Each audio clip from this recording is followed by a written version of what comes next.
ನಾನಂತೂ ಈ ವರ್ಷ ಕ್ಲಾಸ್ 10th ಟಾಪರ್ ಆಗೇ ಆಗ್ತೀನಿ. ಟಾಪರ್ ಆಗಲೇಬೇಕು.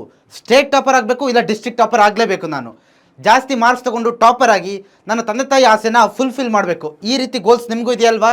ಇದೇ ತಾನೇ ನಿಮ್ಮ ತಂದೆ ತಾಯಿಗಂತೂ ಕನಸಿದ್ದೇ ಇರುತ್ತೆ. ನನ್ನ ಮಗ ಒಳ್ಳೆ ಮಾರ್ಕ್ಸ್ ತೊಗೋಬೇಕು ಅಂತ. ಆ ಆಸೆನ ಫುಲ್ಫಿಲ್ ಮಾಡ್ತೀರಾ ತಾನೇ, ನೀವು ಈಡೇರಿಸ್ತೀರಾ ತಾನೇ, ಟಾಪರ್ ಆಗ್ತಿರಲ್ವಾ? ಹಾಗಾದರೆ ಕಮೆಂಟ್ ಸೆಕ್ಷನಲ್ಲಿ ಬೇಗ ಕಮೆಂಟ್ ಹಾಕಿ ಟಾಪರ್ ಅಂತ. ಓಕೆ, ಸೊ ಇವತ್ತಿನ ಸೆಷನ್ನಲ್ಲಿ ನಾನು ನಿಮಗೆ ಸೋಷಿಯಲ್ ಸೈನ್ಸಲ್ಲಿ 75+ ಯಾವ ರೀತಿ ಸ್ಕೋರ್ ಮಾಡೋದು ಅಂತ ತಿಳಿಸ್ತೀನಿ. ಓಕೆ, ಟಾಪರ್ ಆಗಬೇಕಂದ್ರೆ ಎಲ್ಲ ಸಬ್ಜೆಕ್ಟನ್ನು ಚೆನ್ನಾಗಿ ಓದಬೇಕು. ಅದರಲ್ಲಿ ಇವತ್ತು ನಾನು ನಿಮಗೆ ಪರ್ಟಿಕ್ಯುಲರ್ ಆಗಿ ಸೋಷಿಯಲ್ ಸೈನ್ಸಲ್ಲಿ 75+ ಯಾವ ರೀತಿ ಸ್ಕೋರ್ ಮಾಡೋದು, 75+ ಸ್ಕೋರನ್ನ ತುಂಬ ಸುಲಭವಾಗಿ ಮಾಡ್ಬೋದು. ಸೊ ಮೊದಲನೇದಾಗಿ ನೀವು ಈಸಿ ಅಂತ ಅನ್ಕೋಬೇಕು. ಓಕೆ, ನಾನು ಈಸಿ ಮಾಡ್ತೀನಿ ನಿಮಗೆ, ಡೋಂಟ್ ವರಿ. ವಿಡಿಯೋನ ಫುಲ್ ವಾಚ್ ಮಾಡಿ ಮತ್ತು ನಿಮ್ಮ ಫ್ರೆಂಡ್ಸ್ಗೂ ಕೂಡ ಶೇರ್ ಮಾಡಿ. ಸೊ ಡೆಫಿನೆಟಾಗಿ ನೀವು ಇಲ್ಲಿ 75+ ಸ್ಕೋರ್ ಮಾಡಲೇಬೋದು. ಓಕೆ, ನಾನು ಎಲ್ಲ ಸುಲಭವಾಗಿ ನಿಮಗೆ ತಿಳಿಸ್ತಾ ಹೋಗ್ತೀನಿ, ಟೆನ್ಷನ್ ಬೇಡ. ಮತ್ತು ಕಮೆಂಟ್ ಹಾಕೋದನ್ನು ಮರಿಬೇಡಿ, ಟಾಪರ್ ಅಂತ ಕಮೆಂಟ್ ಸೆಕ್ಷನಲ್ಲಿ ಬರಬೇಕು. ಓಕೆ, ಕ್ಲಿಯರಾ? ಸೊ ನೋಡ್ತಾ ಹೋಗೋಣ. ಹಾಗಾದರೆ ಏನೇನು ಮಾಡಬೇಕು ಸೋಷಿಯಲ್ ಸೈನ್ಸಲ್ಲಿ 75+ ಸ್ಕೋರ್ ಮಾಡಬೇಕಂದ್ರೆ ಏನೇನು ಮಾಡಬೇಕಪ್ಪ ಅಂತಂದರೆ, ಫಸ್ಟ್ ಥಿಂಗ್ ನೋಡಿ, ನಿಮಗೆ ಒಂದು ಜನರಲ್ ಆಗಿ ಒಂದು ಇನ್ಫಾರ್ಮೇಷನ್ ಕೊಟ್ಟಿದ್ದೀನಿ ಇಲ್ಲಿ. ಸೊ ನಿಮಗೆ ಟೋಟಲ್ ಚಾಪ್ಟರ್ಸ್ ಎಷ್ಟಿದೆ? 33 ಇದೆ. ಅದು ನಿಮಗೂ ಗೊತ್ತಿದೆ ಅಲ್ವಾ? 33 ಇದೆ. ಸೊ ಇಲ್ಲಿ ಕ್ಲಿಯರಾಗಿ ನೋಡಿ ಯಾವ ರೀತಿ ಓದಬೇಕು ಅನ್ನೋದನ್ನು ನಾನು ತಿಳಿಸ್ತಾ ಹೋಗ್ತೀನಿ. ಯಾವುದಕ್ಕೆ ಜಾಸ್ತಿ ಇಂಪಾರ್ಟೆನ್ಸ್ ಕೊಡಬೇಕು ಅನ್ನೋದನ್ನು ಹೇಳ್ತಾ ಹೋಗ್ತೀನಿ. ಸೊ ನಿಮಗೆ ಅಂದರೆ ನಿಮ್ಮ ಫೈನಲ್ ಎಕ್ಸಾಮಲ್ಲಿ ನಾನು ಹೇಳ್ತಾ ಇರೋದು, ನಿಮ್ಮ ಫೈನಲ್ ಎಕ್ಸಾಮಲ್ಲಿ ನಿಮಗೆ ಇತಿಹಾಸದಿಂದ ನಿಮಗೆ 25 ಮಾರ್ಕ್ಸ್ಗೆ ಕ್ವಶನ್ಸ್ ಬರುತ್ತೆ. ಓಕೆನಾ? ಕ್ವಶನ್ಸ್ ಬರುತ್ತೆ ಅಂದರೆ ಜಿಯೋಗ್ರಫಿಯಲ್ಲಿ ನಿಮಗೆ 22 ಮಾರ್ಕ್ಸ್ಗೆ ಬರುತ್ತೆ. ಇದು ನಾನು ನಿಮಗೆ ಫೈನಲ್ ಎಕ್ಸಾಮಿಗೆ ಹೇಳ್ತಾ ಇರೋದು.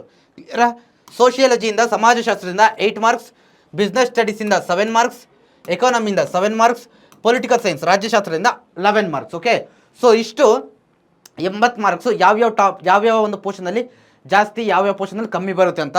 ಸೊ ಇಲ್ಲಿ ನಿಮಗೆ ಚೆನ್ನಾಗಿ ಗೊತ್ತಿರುತ್ತೆ. ಸೊ ನೋಡಿ, ಯಾವುದರಲ್ಲಿ ಮಾರ್ಕ್ಸ್ ಜಾಸ್ತಿ ಬರುತ್ತೋ ಅದಕ್ಕೆ ಜಾಸ್ತಿ ಪ್ರಿಫರೆನ್ಸನ್ನು ಕೊಡಿ. ಓಕೆನಾ?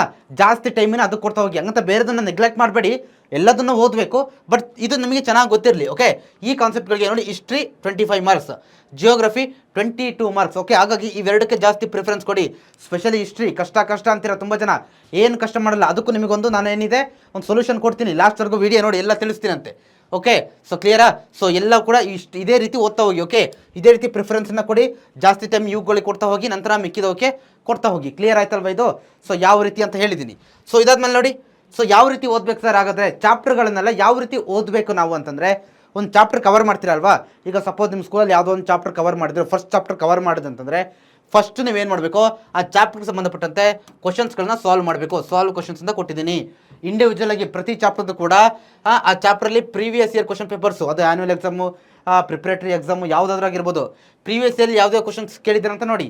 ಮತ್ತು ಪ್ರೀವಿಯಸ್ ಇಯರ್ದು ಏನಾದರೂ ಮಾಡಲ್ ಪೇಪರ್ ಸಿಕ್ಕಿದ್ರೆ ಆ ಚಾಪ್ಟರ್ ಸಂಬಂಧ ಯಾವ ರೀತಿ ಕ್ವಶನ್ಸ್ ಕೇಳಿದ್ದೀರ ಅನ್ನೋದನ್ನು ಚೆಕ್ ಮಾಡಿ. ಆಮೇಲೆ LBA ಕ್ವಶನ್ಸನ್ನು ಚೆಕ್ ಮಾಡಿ, ಸಾಲ್ವ್ ಮಾಡಿ, ಮತ್ತು ಟೆಕ್ಸ್ಟ್ ಬುಕ್ ಕ್ವಶನ್ಸನ್ನು ಸಾಲ್ವ್ ಮಾಡಿ. ಇಷ್ಟನ್ನ ಪರ್ಫೆಕ್ಟ್ ಆಗಲೇಬೇಕು ನೀವು. ಓಕೆ, ಕ್ಲಿಯರಾ? ಓಕೆ, ಮತ್ತೆ ನಿಮಗೆ ಬೇರೆ ಯಾವ ರೀತಿ ವಿಡಿಯೋ ಬೇಕು ಅದನ್ನು ನೀವು ಇಲ್ಲಿ ಕಮೆಂಟ್ ಸೆಕ್ಷನಲ್ಲಿ ತಿಳಿಸ್ತಾ ಹೋಗಬೇಕು. Okay, so then short notes, ಪ್ರತಿ ಚಾಪ್ಟರ್ಗೂ ಕೂಡ ಸಿಂಪಲಾಗಿ ಶಾರ್ಟ್ ನೋಟ್ಸ್ ನಿಮ್ಮ ಓನ್ ಹ್ಯಾಂಡ್ ರೈಟಿಂದ ಮಾಡ್ತಾ ಹೋಗಬೇಕು. ಕ್ಲಿಯರಾ? ಸೊ ಇದು ಮಸ್ಟ್ ಆ್ಯಂಡ್ ಶುಡ್ ನೀವು ಮಾಡಲೇಬೇಕು. ಸೊ ಇದಾದಮೇಲೆ ಕಾನ್ಸೆಪ್ಟ್ಗಳನ್ನು ಅರ್ಥ ಮಾಡ್ಕೊಳ್ಳಿಕ್ಕೆ ಜಾಸ್ತಿ ಪ್ರಿಫರೆನ್ಸ್ ಕೊಡಿ. ಬೈಯಾರ್ಟ್ ಎಲ್ಲ ಮಾಡ್ಲಿಕ್ಕೆ ಹೋಗಬೇಡಿ.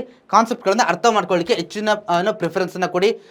ಓಕೆ, ದೆನ್ ಡೌಟ್ಸ್ ಇದ್ದರೆ ಡೌಟ್ಗಳನ್ನ ಸಾಲ್ವ್ ಮಾಡ್ಕೊಳ್ಳಿ. ರಿವೈಸ್ ಮೋರ್, ಹೆಚ್ಚು ರಿವಿಷನ್ ಮಾಡ್ತಾ ಹೋಗಿ. ಅವಾಗ ವೀಕ್ಲಿ, ಓಕೆ, ಇವತ್ತು ಪಾಠ ಆಗಿದ್ದೇನೆ ಒಂದು ತಿಂಗಳು ಬಿಟ್ಟು ಓದ್ತೀನಿ ಅನ್ನೋದಲ್ಲ. ವೀಕ್ಲಿ 15 ದಿನಕ್ಕೊಂದ್ಸತಿ, 3 ದಿನಕ್ಕೊಂದ್ಸತಿ ರಿವಿಷನನ್ನು ಮಾಡ್ತಾರೆ. ಈ ಸ್ಟೆಪ್ಸ್ಗಳನ್ನ ಫಾಲೋ ಮಾಡಿದ್ರೆ ಡೆಫಿನೆಟ್ಲಿ ನೀವು 75+ ಸ್ಕೋರ್ ಮಾಡ್ಬೋದು. ಮತ್ತು ನಿಮಗೆ ಇನ್ನೂ ಸುಲಭ ಆಗಲಿ ಅಂತ, ಓಕೆ, ನೀವು 75+ ಸ್ಕೋರ್ ಮಾಡಲಿಕ್ಕೆ ನಿಮಗೆ ಇನ್ನೂ ಸುಲಭ ಆಗಲಿ ಅಂತ ಒಬ್ಬರು ಫ್ರೆಂಡ್ ಇದ್ದಾರೆ ನಿಮಗೆ. ಆ ಫ್ರೆಂಡ್ ಯಾರು ಅಂತ ಹೇಳ್ತೀನಿ ನೋಡಿ. ಈಗ ಆ ಫ್ರೆಂಡ್ ಯಾರಪ್ಪ ಅಂತಂದರೆ SSLC ವೀರಾ ಬ್ಯಾಚ್ 2027. ಓಕೆ, ಸೊ ನಾವು ಲಾಂಚ್ ಮಾಡಿರ್ತಕ್ಕಂಥ SSLC ವೀರಾ ಬ್ಯಾಚ್ 2027 ಇದೆಯಲ್ವಾ, ಇದೇ ನಿಮ್ಮ ದಿ ಬೆಸ್ಟ್ ಫ್ರೆಂಡ್. ನಾನು ನಿಮಗೆ ಬರ್ಕೊಡ್ತೀನಿ ಇವತ್ತು. ಓಕೆ, ಏನಂತಪ್ಪ ಅಂದರೆ, ನೀವೇನಾದರೂ ಈ ಬ್ಯಾಚಿಗೆ ಜಾಯ್ನ್ ಆದರೆ ಡೆಫಿನೆಟಾಗಿ ಟಾಪರ್ ಆಗೇ ಆಗ್ತೀರಾ. ಓಕೆ, ಡೆಫಿನೆಟಾಗಿ ಟಾಪರ್ ಆಗೇ ಆಗ್ತೀರಾ. ಈ ಬ್ಯಾಚಸ್ಸಲ್ಲಿ ಏನೇನು ಸಿಗುತ್ತೆ ನಿಮಗೆ? ಓಕೆ, ಲೈವ್ ಮತ್ತು ರೆಕಾರ್ಡೆಡ್ ಕ್ಲಾಸಸ್ ಸಿಗುತ್ತೆ. ಲೈವ್ ಕ್ಲಾಸನ್ನು ವಾಚ್ ಮಾಡೋದು, ಲೈವ್ ಆಗಿಲ್ವಾ? ಓಕೆ, ರೆಕಾರ್ಡೆಡ್ ಕ್ಲಾಸನ್ನು ವಾಚ್ ಮಾಡಿ ಫ್ರೀ ಇದ್ದಾಗ. ಆಮೇಲೆ DPP ಕೊಡ್ತೀವಿ, ಅಲ್ಲಿ ಇಂಪಾರ್ಟೆಂಟ್ ಕ್ವಶನ್ಸ್ ಎಲ್ಲ ಇರುತ್ತೆ. ಆ DPPಲಿ ಏನಿರುತ್ತೆ, ಪ್ರೀವಿಯಸ್ ಇಯರಲ್ಲಿ ಹೆಚ್ಚು ಕೇಳಿರ್ತಕ್ಕಂಥ ಕ್ವಶನ್ಸ್ಗಳನ್ನ ಜಾಸ್ತಿ ಕೊಡ್ತೀವಿ ನಾವು. ಓಕೆ, ದೆನ್ ಕ್ಲಾಸ್ ರೂಮ್ ನೋಟ್ಸ್ಗಳನ್ನ ಕೊಡ್ತೀವಿ. ಓಕೆ, ಆಮೇಲೆ ಮಾಡಲ್ ಮತ್ತು ಸ್ಯಾಂಪಲ್ ಕ್ವಶನ್ ಪೇಪರ್ಸ್ ಹೆಚ್ಚು ನೀವು ಪರ್ಫೆಕ್ಟ್ ಆಗೋವರೆಗೂ ನಿಮಗೆ ಸಾಲ್ವ್ ಮಾಡಿಸ್ತಾ ಹೋಗ್ತೀವಿ ಕ್ವಶನ್ ಆ್ಯಂಡ್ ಸೊಲ್ಯೂಷನ್ಸನ್ನು. ದೆನ್ ನಿಮ್ಮ FA1, FA2, FA3, FA4 ಮತ್ತು ಮಿಡ್ ಟರ್ಮ್ ಎಕ್ಸಾಮ್ ಎಲ್ಲ ಪ್ರಿಪ್ರೇಟರಿ ನಿಮ್ಮ ಫೈನಲ್ ಎಕ್ಸಾಮ್ವರೆಗೂ ನಿಮಗೆ ನಾವು ಗೈಡೆನ್ಸನ್ನು ಕೊಡ್ತಾ ಹೋಗ್ತೀವಿ. ಕ್ಲಿಯರಾ? ದೆನ್ ಡೌಟ್ ಸಾಲ್ವಿಂಗ್ ಸೆಷನ್ಸ್, ಏನೇ ಡೌಟ್ ಬಂದರೂ ಅಲ್ಲಲ್ಲೇ ಕ್ಲಿಯರ್ ಮಾಡ್ಕೊಂಡು ಹೋಗ್ತಾ ಇರಬೇಕು. ಓಕೆ, ಸೊ ಏನೇ ಡೌಟ್ ಬಂದರೂ ಇಲ್ಲಿ ನಿಮಗೆ ಕ್ಲಿಯರ್ ಮಾಡಲಿಕ್ಕೆ ಕೂಡ ಡೌಟ್ ಸಾಲ್ವಿಂಗ್ ಸೆಷನ್ಸ್ ಕೂಡ ಇಟ್ಟಿರುತ್ತೆ. ಸೊ ಹಾಗಾಗಿ ಯಾರು ಕೂಡ ಮಿಸ್ ಮಾಡಬೇಡಿ, ಬೇಗ ಜಾಯ್ನ್ ಆಗಿ. ಓಕೆ, ಬೇಗ ವೀರಾ ಬ್ಯಾಚ್ಗೆ ಜಾಯ್ನ್ ಆಗಿ. June 1 ಕ್ಲಾಸಸ್ಗಳು ಯಾವಾಗ ಸ್ಟಾರ್ಟ್ ಆಗುತ್ತೆ ಸರ್? ಜೂನ್ 1 ಯಾವಾಗ ಜೂನ್ 1 ಕ್ಲಾಸಸ್ಗಳು ಸ್ಟಾರ್ಟ್ ಆಗುತ್ತೆ. ಕ್ಲಿಯರಾಗಿ ಹೇಳಿದ್ದೀನಿ, ಬರೆದಿಟ್ಕೊಬೇಡಿ. ಕ್ಲಿಯರಾ? So join ಆಗ್ತೀರಲ್ವಾ? ಸೊ ಬೇಗ ಬೇಗ ಬ್ಯಾಚಿಗೆ ಜಾಯ್ನ್ ಆಗಿ. ಕಮೆಂಟನ್ನು ಟಾಪರ್ ಅಂತ ಹಾಕೋದನ್ನು ಮರಿಬೇಡಿ. Thank you.